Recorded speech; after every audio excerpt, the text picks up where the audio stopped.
Hello, so today we're going to talk about diversity versus inclusion. So, here, I'm going to explain in my own words what social justice course has been about. So, for me, social justice course has revolved around learning and addressing issues of diversity, equity, and inclusion in early childhood education. This course was intended to equip educators with knowledge, skills, and confidence to act on discrimination for social justice practice. So for me, like social justice opened my eyes that there are some people, or should I say individuals, that needs like they need us. For instance, like they need to be part of something. Like what something? For example, what that's something that they will be added is called acceptance. Like they need to belong somewhere, not just anywhere, because nobody is nobody. Hear me? Like nobody is nobody. It's like there always a time that people belong to where they belong, so that they could like communicate or be they be who they are or who they are meant to be, and be less fragile. Or nobody should be fragile when they're around with the people that are, part of the cycle that keeps them hyped, or be happy about when we are, or when they are with them. So that's pretty much it. So here, what do you know about diversity and inclusion before taking ECE 122? Well, this course I already understood this before this course. I already understood the diversity to be the presence of difference, like race, culture, language, gender, disability. Like every individual has a specific thing, or that, like everybody is a race, like different races. There are a lot of race out there, and then there's also cultures and languages. Like whenever, like there's a lot of different cultures, different languages, lots of race, disability, but we are all individual. Like we are all people, so everybody deserves to be happy. Like we should forget about those biases and stuff. Like everybody should be accepted as what diversity is all about, to be accepted and live a happy life in this world we're living in. So that's my view on diversity, and that it also gives the presence of difference. Like there's difference, but we are all the same. So that's why we need to accept others, so that they will not feel the loneliness and sorrow that they are feeling when they are not included. So here, what did you learn about diversity and inclusion while taking ECE 122? Well, I discovered that diversity is the only beginning. It gives ways. It gives way to focus on differences, while inclusion is the conscious practice of giving fair play and voice to all.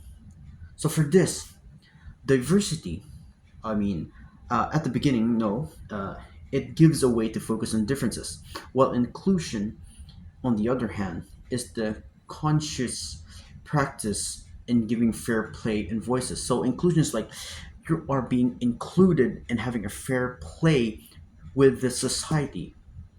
Well, this involves everyday practice, policies, and curriculum.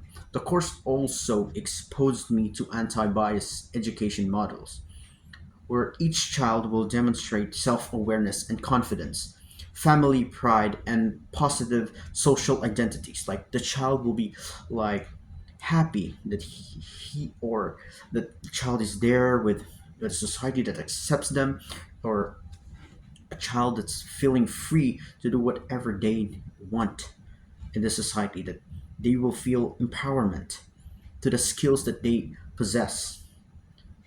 And this also provides a framework to understand how the intersection of race and sex can further marginalize marginalize for the further marginalization. So Number four, the question: has this learning transformed your thinking? Well, of course, it did transform. This learning changed my beliefs, attitudes, and values. I realize now that promoting social justice is not an add on to a curriculum, but an obligation of ours. Like for us, we need to accept people, like the people that feel like they're not accepted. Like we need to pull them towards us and make them feel accepted. I believe in genuine representation, fair chances, and a voice to challenge prejudice where we see it. So, like my belief from tolerating difference to actually building an inclusive community. So where like people are happy of where they truly belong. So here for number five, has this learning changed your thinking and impact your view of personal practices? Yes, it did. In practice, this translates to working purposefully, and as an advocate with diverse early childhood communities. I will work intentionally to question myself about assumptions. Work with families to bring their voice into the room. It's like they need their own voice. Like it shouldn't be kept away from them or hidden from them. Like they need to show up their voice so that they will be accepted. Oh, people are already accepting them, but there are some people that don't understand them. Like they don't even feel them. But it's our job for them to never feel the way that those people that don't treat them well, to treat them that way. So it's our chance for these individuals to feel safe or to feel accepted. Here, so how can I apply this learning to our work with children and families? So there's two strategies I'm going to be sharing with you.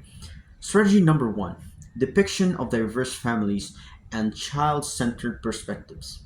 Well, one practice one of my practices that I will perform in my room is that all diverse 2S LGBTQA plus family forms will be seen and honored within our daily environment and program. On purpose, I will choose and read books that reflect diverse family forms such as children hear and see books that always reflect love, care, belonging regardless the gender or makeup. So this also brings back to the video where there's this sort of the guy in the video is telling about the feeling included. Well, he talked about reading books.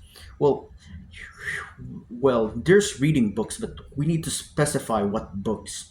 Like we should let the children read books that are, the books that would open their mind and like never be blinded from the pain and suffering for the like a sorrowful true nature of what human nature gives us. Like how about a book that shows love, care, and belonging of where the children can be truly accepted of what they are.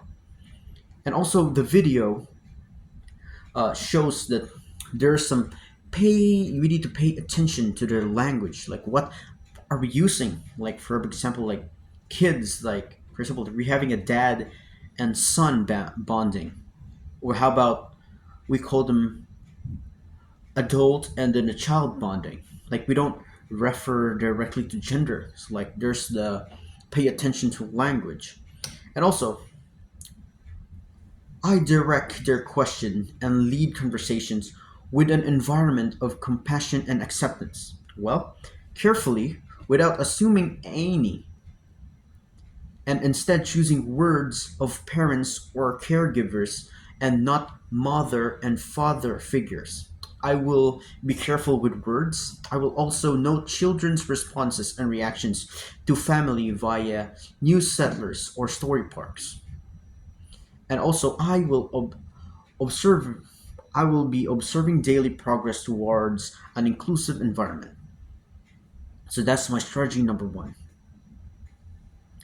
For my strategy number two, we're going to talk about the language again. So strategy number two is inclusive language, contra- conversational value, and family member support.